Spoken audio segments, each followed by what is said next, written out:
this is what I really got into YouTube for, was originally doing some gaming. And I wanted to learn how to do video editing for my day job, started to upload some videos on my favorite game at the time, Magic the Gathering. Next thing you knew, I ended up having a large fan base, and it has become part of what I do professionally also. I was able to convince my day job, Northwest Justice Project, to put together a legal self-help YouTube channel that has over 50 legal self-help videos at this point. And it's really that inspiration of the way that community can interact with your channel, they can ask questions, that makes it so much fun. And technology and gaming is a wonderful way to connect with that community. People are passionate about niches and about hobbies, and these are two of my favorite by far. We're gonna go through and let each panelist do a short introduction about themselves and their channel for 5 minutes each, and then we're gonna open it up for open questions, anything from how did you get to where you are to specific things about their channel. So let's go for it. Thank you for introducing us, Sart. And so, hi, my name is Tyler Fu Nguyen, and I am the face of What the Fu Gaming. I had that gamer tag, What the Fu for the longest time when I was a child, and when I got into YouTube, it wasn't initially for like the income as most like what 2018 gaming is all about. The majority of the time, you see what the gaming being like Fortnite or PUBG or whatever you think is gaming nowadays with Minecraft. And you have to come closer to you. Yeah. Closer. Okay, so this is the mic. In Susie mic. Ooh, fun. And a lot of these times when you're playing games nowadays, so I see some small faces, and I can very well tell that most of them have either seen Markiplier, Crank Gameplays, Jacksepticeye, or any of them that they find funny. And a lot of the times, everything is unscripted. And so that is a bit of the basis of when I went into YouTube. I got into YouTube, I played in video games, and it was really unscripted what I wanted to do. I tried to practice my voicing, and it's scary sometimes when you come to post videos, but over the past 4 years, my channel has grown to being a channel that does charity on the side as well, and they don't get a lot of help sometimes. So mediums like technology and gaming has helped out with charity fundings for a lot of channels and a lot of causes that do need that. So here we are, and thank you for the show. I do have a channel trailer if you want to play that one. So I am Shelly. My channel is Shelly Saves the Day, and I made a new channel trailer last night at 9 p.m.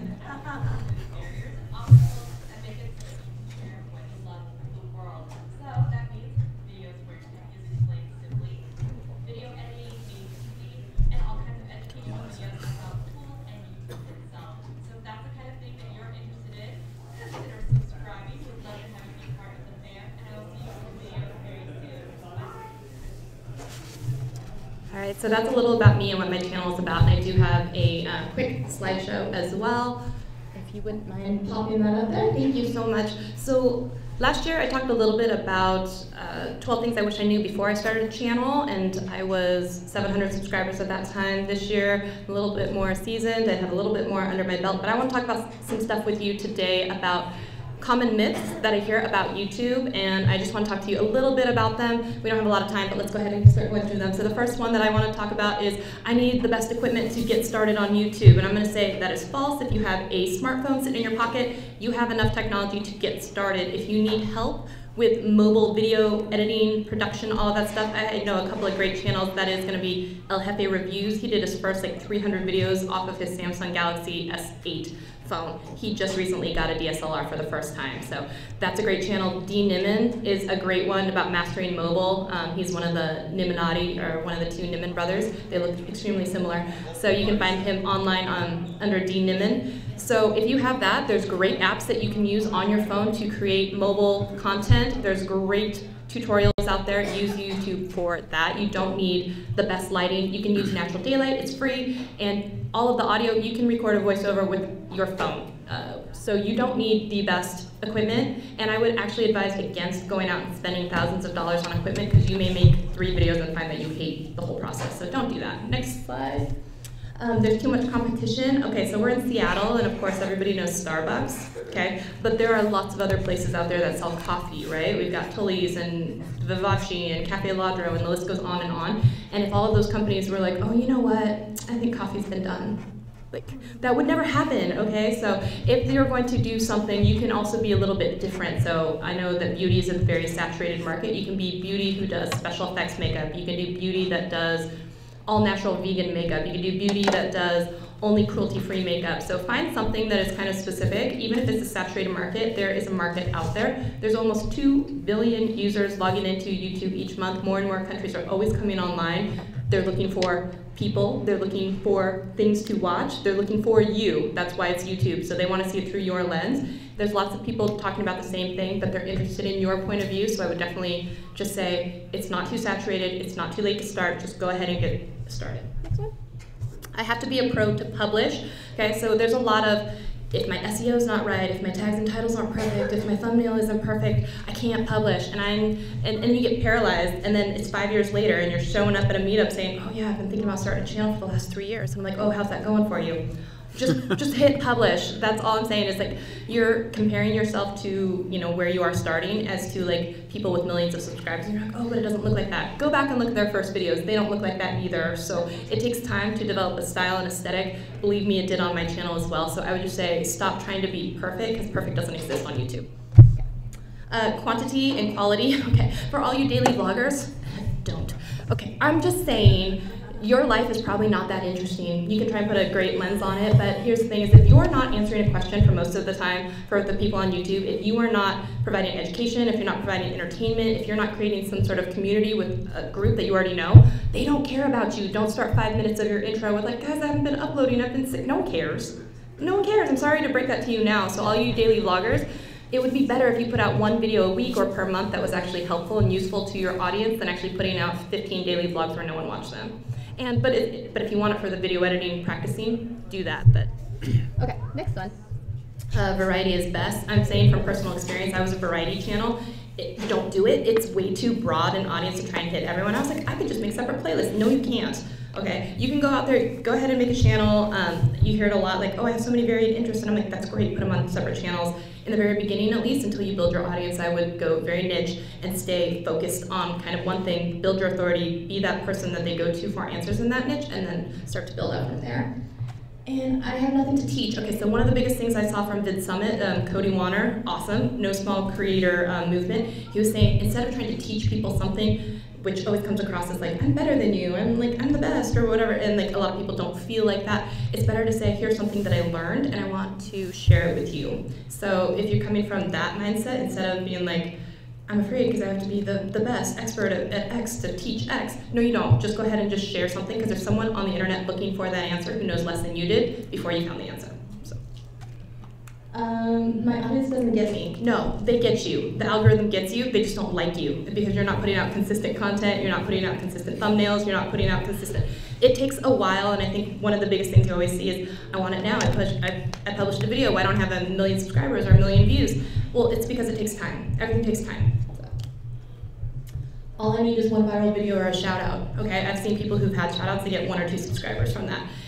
Or you have 1 viral video, but if you have nothing in your library that helps sustain why they want to be there, if you're not helpful to them, they're not going to stay. So it's actually more than that, and I would much rather have a library of content that is consistently viewed and helpful to people than 1 video that was maybe entertaining and nothing else ever came of it. So, is there anything else? Oh, yeah, last one. AdSense is the only way to make money? No.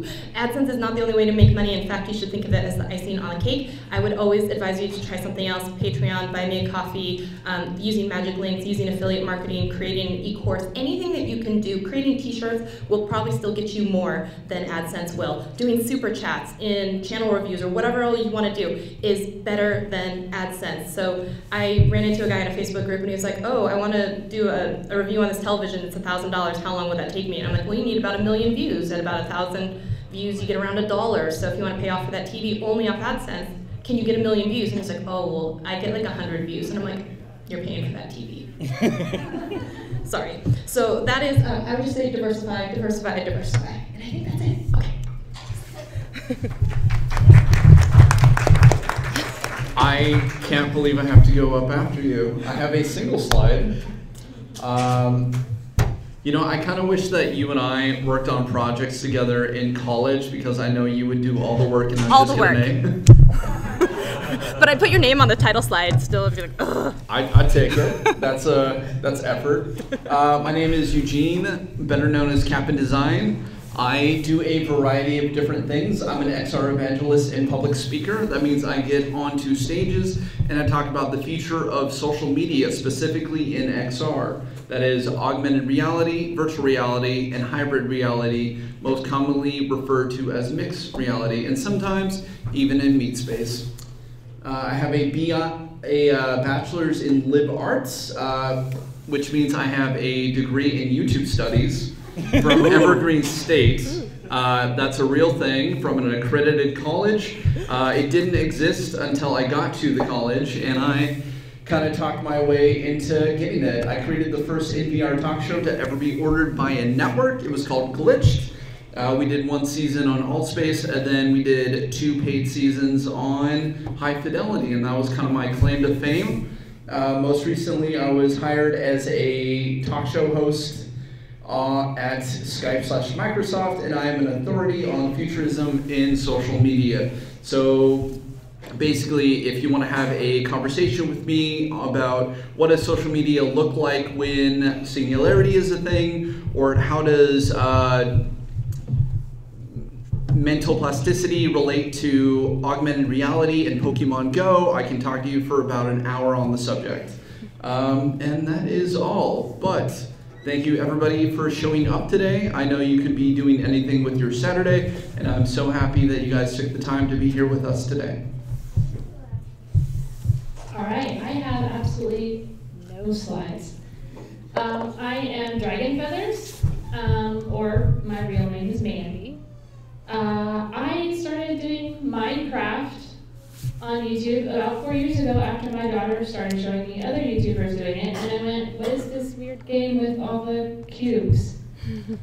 I tried it, and after watching them, it was infectious, and I fell in love with it, and started playing it on my own. And then I went, well, why don't I just do what they do and start making YouTube videos?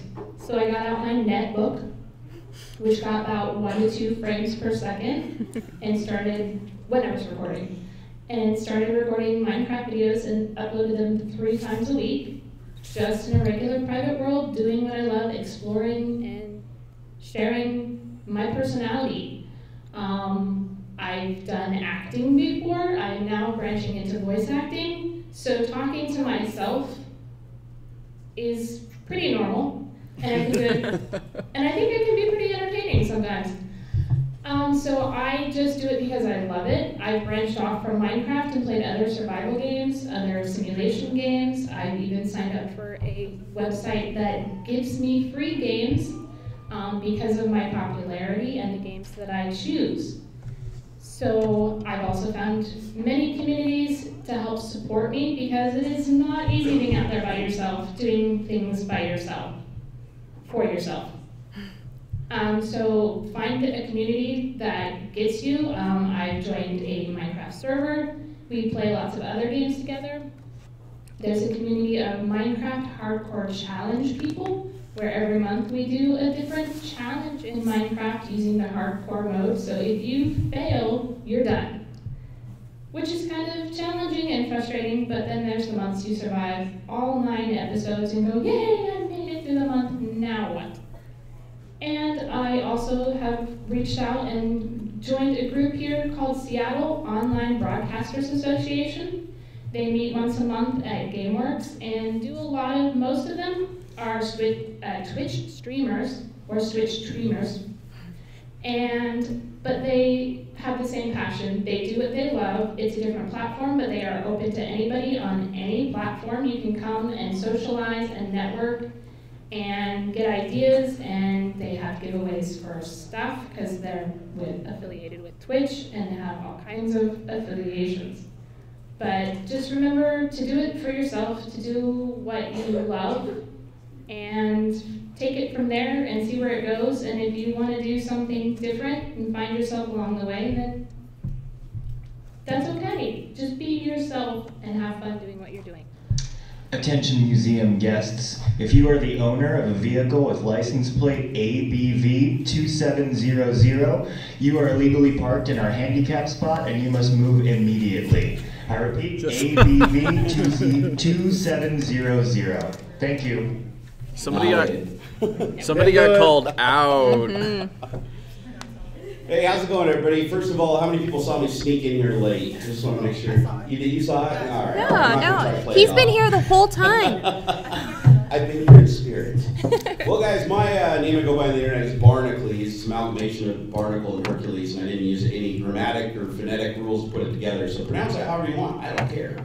My real name is Jerry Berg, and I live in the Seattle area here, and I've been doing, YouTube for about 9 years, been doing Twitch for about 3 years. Always getting into some kind of trouble. My story is I was a 15-year senior software developer at Microsoft on the Windows division until Satya Nadella came in and decided he didn't need like half the workforce and got rid of us all. So I decided I was already doing this as a hobby, so I figured I'd try to do it full time. My background in YouTube all started with a single video of me reviewing a Microsoft Sidewinder mouse. How many of you nerds out there even know what that is? There's got to be at least, well, wow, we got a new audience here. Jeez. Well, Microsoft used to make really cool peripherals. I decided to review it one day because I got something called a Flip Video HD. It was like one of the first YouTube connected kits. Yeah, you guys know what I'm talking about, right? There was the cheap one and then there was the HD. And it did like 720p, and by today's standards it looks absolutely awful. Like a cheap $20 webcam will kick its butt. But I went ahead and used the upload feature to put a video on YouTube, and I want to say that over 2 weeks I got about 13 views.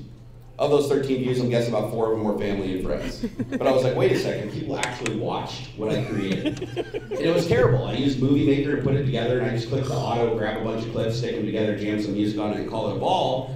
But I still managed to get, like, net positive 9 views from people I had no idea existed, and some pretty cool comments. Some pretty visceral comments, too, because even 9 years ago, there was trolls. They aren't ever going away, just love to live with it. So after that video, that just kind of hooked me then. I started doing reviews of other stuff laying around my desk, and I hadn't shown my face. I just was a talking head behind a camera. And I thought, oh, this is cool. Started getting more and more views.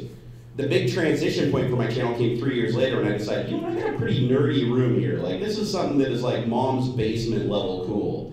With all these computer monitors, I had the 3D printer back when nobody even knew what a 3D printer was. Had all this stuff. I said, I'm just going to make a video touring this nerd cave, and I kind of took a jovial outlook and kind of almost trolled myself a little bit in the video, saying, oh, you guys want to see, my mom's basement? Here, come on in and check this out. And it just really resonated with people. And today that video's got like 3.7 million views.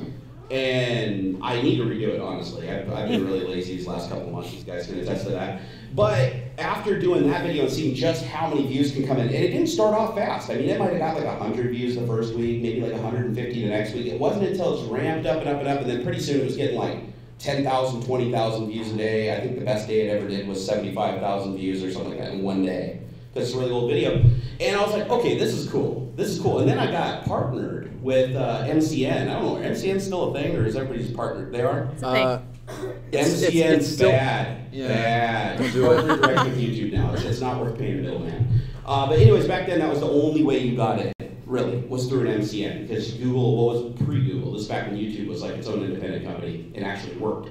But they would go ahead and let us come in through these MCNs and make a little money and throw us a couple of pennies for everybody that watched an ad. Back then, nobody knew what an ad blocker was either, so you can imagine that combined with CPMs of like $12 to $18. I mean, it was like, if you had a video that got 100,000 views, you'd make, $1,000. It was crazy back then. So when I started making money on that, I was like, ooh, motivation. Motivation. I mean, a lot of people say, oh, don't do it for the money. No, why not? Do it for whatever motivates you. It's fine. I'm equally motivated between the fact that I can make a living in my pajama pants living at home and the fact that I can make something that's entertaining, and I enjoy being in front of the camera. So I would say to anybody out there thinking about getting into this business, don't let anybody tell you you're going to fail. Yeah, you're up against insurmountable odds right now with 10,000 new channels coming on every day. And you might even think that you're redoing something that somebody else out there is already doing, but just always think you're going to do it differently. And that's what separates you from everybody else. You can do the same thing. I can literally go watch somebody's video and do my version of it with my personality, and somebody that hated that first video might like mine.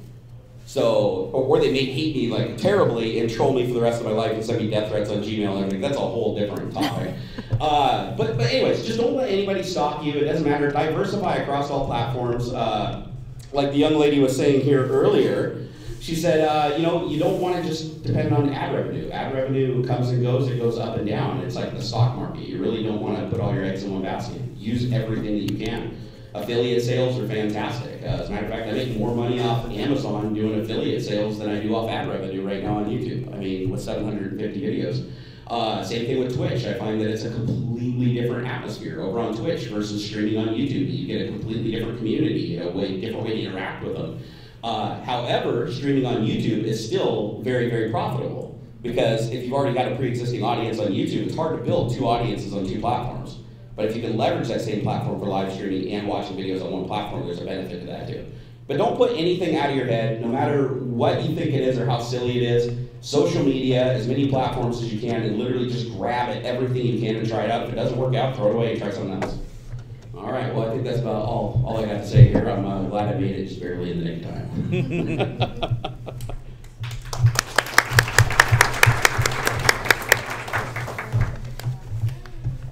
So we're going to open it up here to questions. I'm going to start off with one question, then I'll walk around and get questions from the audience.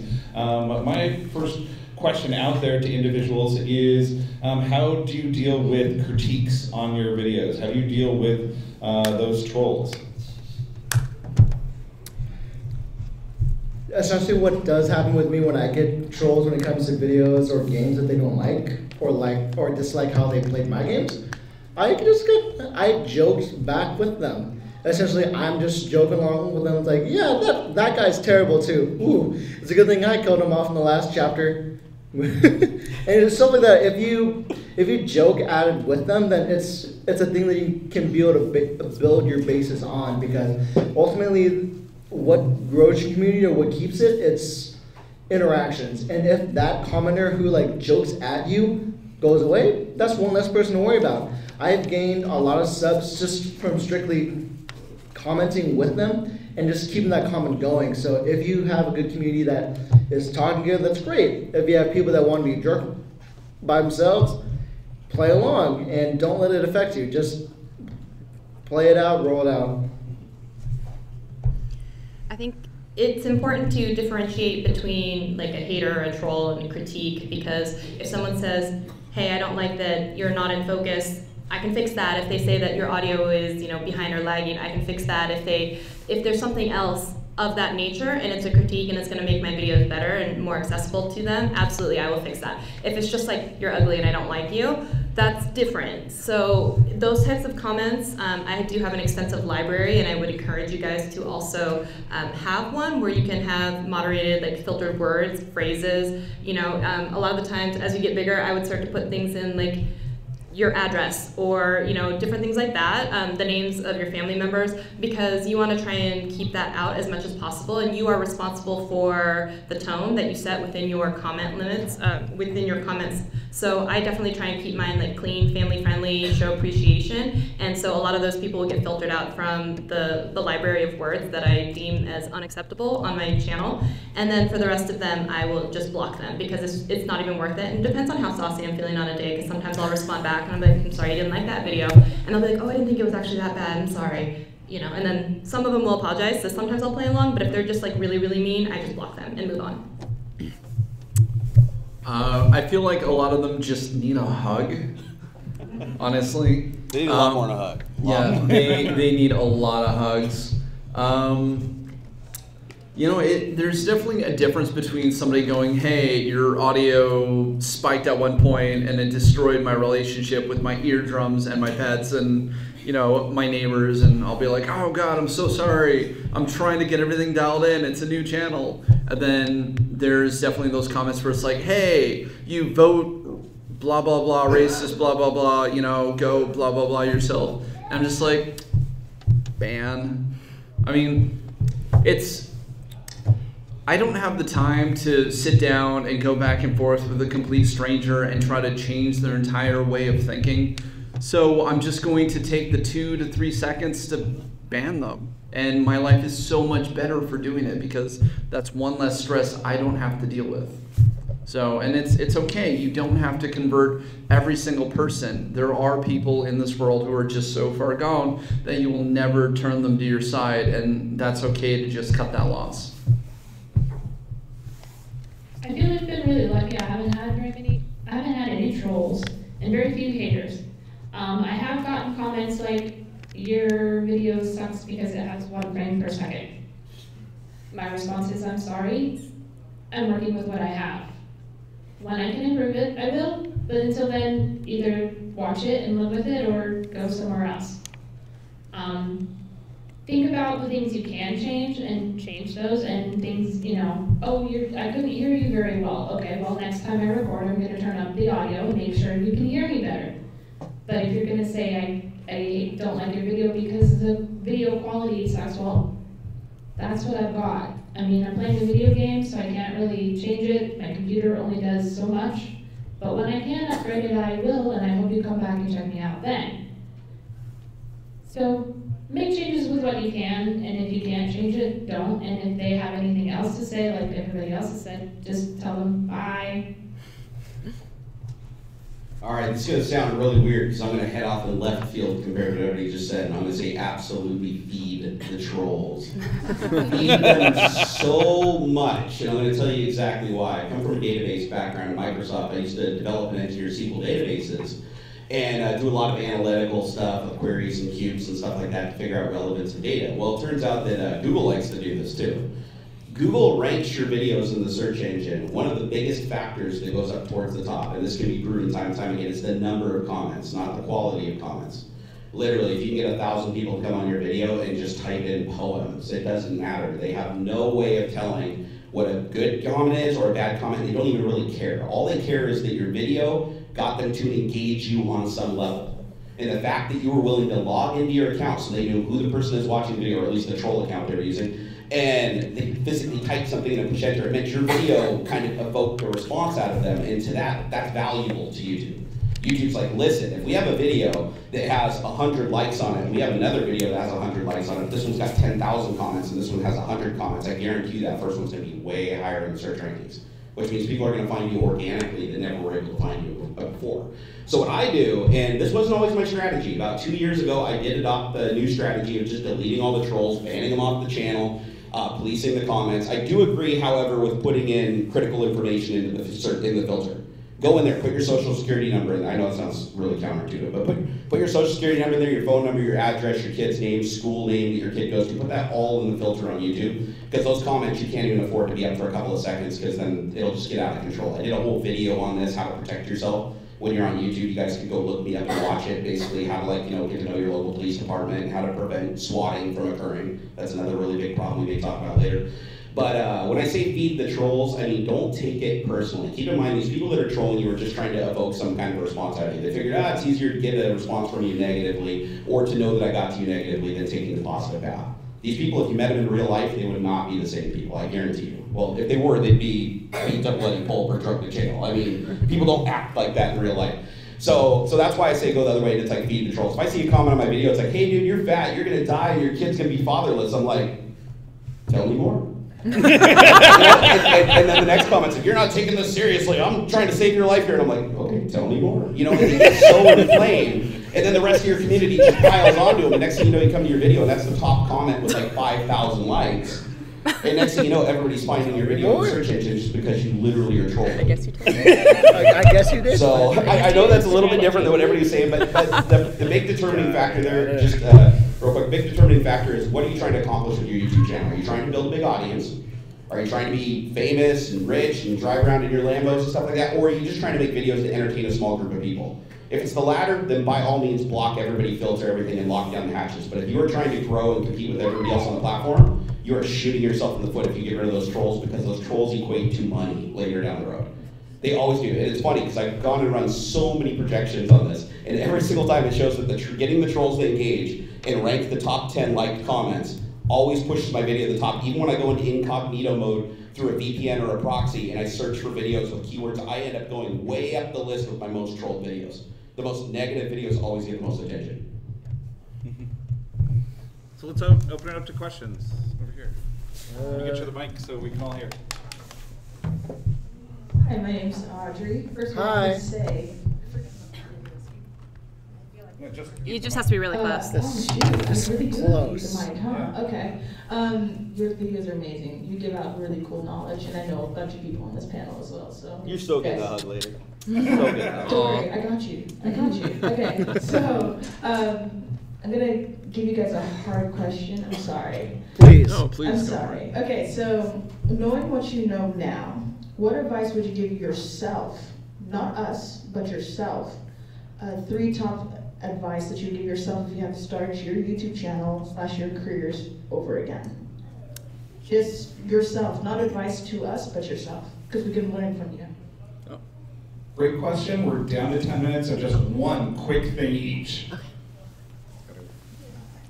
Apparently feed the trolls. Yeah, feed the trolls. I'm gonna go with that, feed the trolls. Don't be a variety channel. I'd say that you're enough that if you feel nervous about putting out a video or putting out a comment and you're worried that it will do well, don't worry about doing well. Just whatever you post, you're enough, it's good enough, and those that will gravitate you will. And if it doesn't, then you've learned a good lesson. My big one is ask for help. I didn't think that anyone would send me money. I put together a Patreon. Next thing you knew, people were offering to give me trips, places to come and talk that were those super fans. It's okay to ask for help. It's okay to ask for money. Strangers will give you things to make your channel better. It is well worth it. It's a difficult thing to do. Amanda Palmer has a wonderful book called Art of Asking. I strongly recommend it. She has a very, very personal presence, and she has done a good job of getting over that thing we're all told not to do, which is ask for help. You don't do this alone, you do it with a community. Next question. Hi there. Hi. Hi. Love your hat. Thank you. Are you possessed? It's me, Mario. It's none of your business. Oh, Oh. very nice.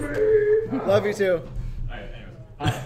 So, I've been doing this Let's Play show with my friend Elliot for the past year. Cool.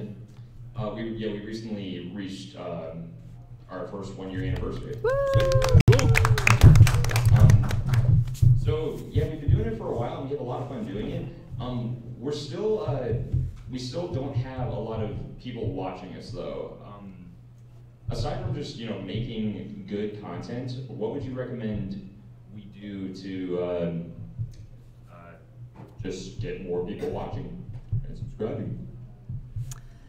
Are we getting the mic back? Or? I don't need a mic. Yeah, Do I has mic?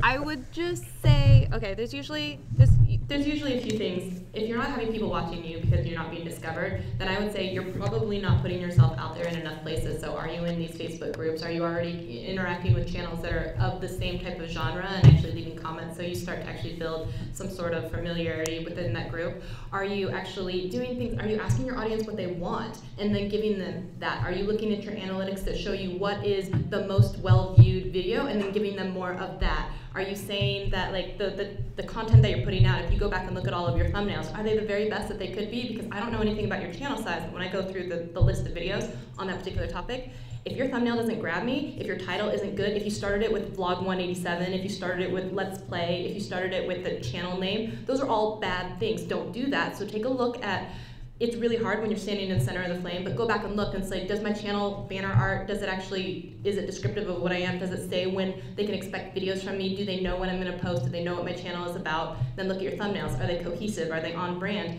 Are you interacting with anyone? Every time you post a video, are you saying, hey guys, I posted a new video? Or is it like, hey, if you're really interested in this type of lens and what it looks like, this video is that, plus I have some other stuff in there. So like, if you're not doing something that is like interesting, that's probably why you're not getting viewers.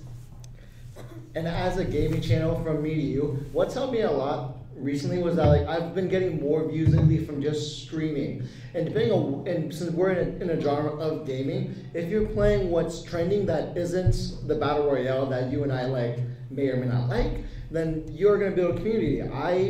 My wife and I, we constantly like share, hey, we're streaming right now, come play with us live, come watch us live, and then we're playing games that we like, or if what we don't like, what's gonna make entertaining. So from Doki Doki Literature to like horror games, we're sharing it on our social medias, and whoever is on with me for my charities, they're sharing it too. So depending on who you're playing with, streaming with, you just ask them to stream it, to share that you're doing that, and if it's enough, that's all you need to do.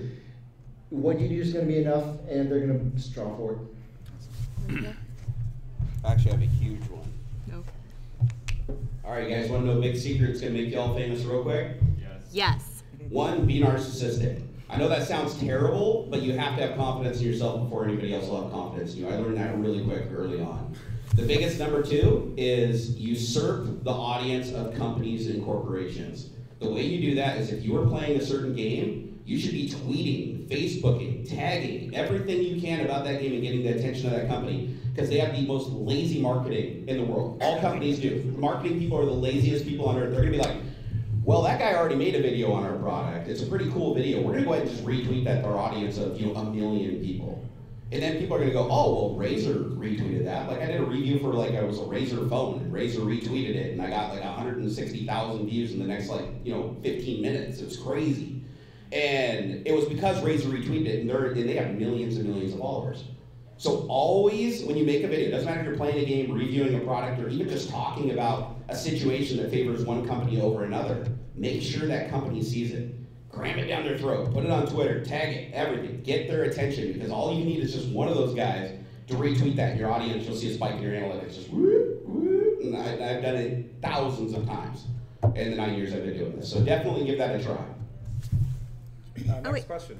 Eugene had one. Oh, you're gonna let him talk? Oh, They were gonna skip me. No, never. get him, Eugene. Okay, so odds are just doing a Let's Play is not going to be niche enough. I always tell people to go 3 layers deep. So instead of being a photographer, say you're a photographer and you really like wrestling, and so you are a photographer for wrestlers during wrestling matches. So you go 3 levels deep. So something that happened to me, I've been doing this for about 10 years. And I didn't start actually gaining a follow and building my influence until like 8 years in. And the big shift for me was I started doing virtual reality when there was no market for it. And then I was able to sell a show because of that. Even though I only had like 1,600 subs, I was able to use that leverage to sell an entire show. And then from there, cross-pollinate. Are there other shows just like yours that have bigger followings or kind of the same size? Try to cross-promote with them. Take the audience you have, introduce them to them, and have their audience be introduced to you. And that's how everybody mutually grows. Like a tide rising all ships. Rising all ships. Yep. Don't ask for retweets, demand them. Any more questions at this point? We got one more, right? Yes, Yes. we've got enough time for another question. Who wants the last one? You've Make it a got good one. A wonderful group of people here. Oh, Yes? Hi.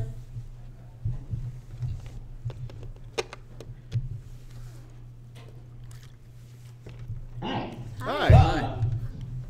Yeah, really have to use the mic. So, Barnacules, so you do video games and tech reviews.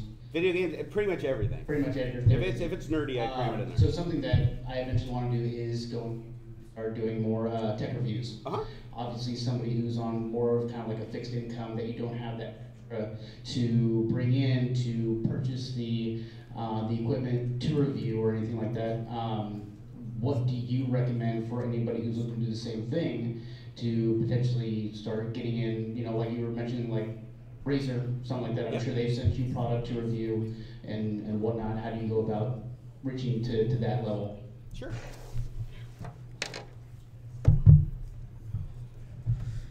Come to me, microphone. Come to me. Come hither. All right, so this is a question I get a lot. I'd say this is probably the second most asked question I get is, how do I shield the companies to get free stuff? It's the underpinning question. But you don't necessarily have to do that in the beginning. Let me tell you the better route to take, and that is creative uses of things that already exist and you already own and have been around for a long time. I have actually gotten more engagement on a video where I use an old piece of technology for something that hasn't been used before or something that nobody thought to use it for than I do reviewing a brand new product and competing with the other 90,000 launch day people that are reviewing that product. So like, let me give you an example. Like, let's say you have an old phone sitting around that's like 3 years old that anybody would normally just throw in the garbage. Try making a video about that phone, setting it up as some kind of a VPN gateway in your house, or using it as a Wi-Fi access point, or reutilizing that old hardware for something that nobody really thought to reuse it for. Even if it's just like hacking it, put Linux on it, and playing some old emulated games, for instance. People gravitate to that. Just make sure that your thumbnail and your title are very, very specific to not only focus on the hardware, but focus on the unique thing you're doing with it. And then you basically kind of target two audiences: people that still own that hardware and are interested in things in it, or people that didn't know it existed, and then they come across your video and they're like, oh, I think I got one of those. Or they go buy it on eBay really cheap. It's really cool because it's affordable, it's a hardware that's like available everywhere. People can get their hands on it really easy. So I'd say don't even worry about approaching the companies until you build the fan base first using the stuff you already have. And you'd be surprised even just searching around on like Hackaday and stuff like the projects that you have everything to do sitting in your house that like almost nobody has done a YouTube video on. And if they have, they're really poorly done, so it's really easy for you to jump in there. Thank you. So closing this up, I'd like to ask each of you, what is the one kind of takeaway you would like people to take away from this panel? What thing to motivate them to move forward? For me, it is don't be afraid to promote yourself. If you have 1 subscriber, you are a YouTuber, and you should be telling everyone about it. Let people know. You will be shocked at how many people have that niche in common and become fans. I agree. Self-promotion is key. You're your biggest advocate. You always will be. It doesn't matter if you have 1 million followers. I mean, you definitely want to show people that you have a certain confidence in what you're doing. The other thing too is when you're looking at the camera, and this is something a lot of people say, hey, I get nervous on camera. How many people here get nervous in front of a camera? Even though there's nobody else in the room, you just turn it on, and you're just like, oh my God, I'm recording this, is going on the internet. I'm going to tell you guys the secret. It's not. You can literally edit anything you say to that camera. You can sit there and tell it every single poor, racist, religious, sexist joke in the book, go completely nuclear. That's never getting to the internet. You choose what goes to the internet. Loosen up and treat the camera like you are drunk and you're 6 beers under, your best friend sitting across the table and you're trying to impress them. Literally, and you edit it later and figure out what you turn that story into, but never hold back. Never sit there at the camera and go, I don't know if I should say that. I don't know if I should say that. No, let it all fly. Like it is your most trusted confidant, and then pick up the pieces later. I swear it'll change the way your videos come off. They'll be much more genuine. A lot of the stuff when you edit it later will seem different to you than when you recorded it, and you'll resonate with things that you didn't. It's crazy what you can do with editing. Without editing, nobody would watch me. I just babble for like 3 hours, and you might get like 20 minutes out of it. I forgot the question. Oh, last piece of advice that you would like to give people. Do what you love. Like I said, don't worry about being as big as you are. I feel dwarfed because I have like 350 subscribers and I've been doing this for 4 years. But I love doing it. And I think that what sets everybody apart is your own personality. Everybody does things their own way. Don't try and be somebody else. They're taken already. Be you. Do it the way you want to do it. I do what I do the way I do it. And people like it, and if they don't like it, they'll find somebody else they do like. So just be yourself. There's an audience for everybody. Absolutely. Join a community. This event was put on by the wonderful people at the Seattle Creators Group. And if you are a YouTuber and in this area, I recommend jumping onto Facebook and joining. They have monthly events. And from there you can meet like-minded individuals, create friendships, learn how to network. Become friends first before you actually network people, because that's creepy. Super important. Don't be a creeper. Don't be creepy. And then from there you can leverage that community to help grow. I would say the biggest thing that I would want you guys to take away is hit publish. and don't compare yourself to others. Okay, you are on your own journey, and you hear it a lot, like this person does this and they have so many subscribers, or my video doesn't look like that. You know, and Theodore Roosevelt will tell you that comparison is the thief of joy. And if you publish, if you made something put it on the interwebs, that's amazing, and you're a YouTube creator, and that should be celebrated, and it shouldn't matter to you if it's 5 viewers, or you know, and half of them were your mom and your dad. You created something and you shared something that you love with the world. So that's really what I would want to say is, don't try and compare where you are, even if you're just beginning, to where someone else is, because that's later on in their journey. So just keep hitting publish. The big segue, you're just enough. If you have a charity stream and you only got like X amount of donations and like it's the lowest you've seen it, that's enough. You donated money. If you posted a video and you hate what it's like shown or done, that's enough. If you are upset about anything that you could not control, wash it away. You are enough. And you can keep publishing, keep posting, do what you want. If it makes you happy, that's great. That is what we can ask you to do. And if you start a channel or you support someone, you're enough. All I got from you I'd is like to say your mom is your troll. thank you to our guests. When you were speaking, my first thought was like, man, my mom is my biggest troll. And thank you to all the creators that are out here. I look forward to seeing your content also. Feel free to promote your channel while you're talking to us. Thanks, everyone. Thank you. My mom has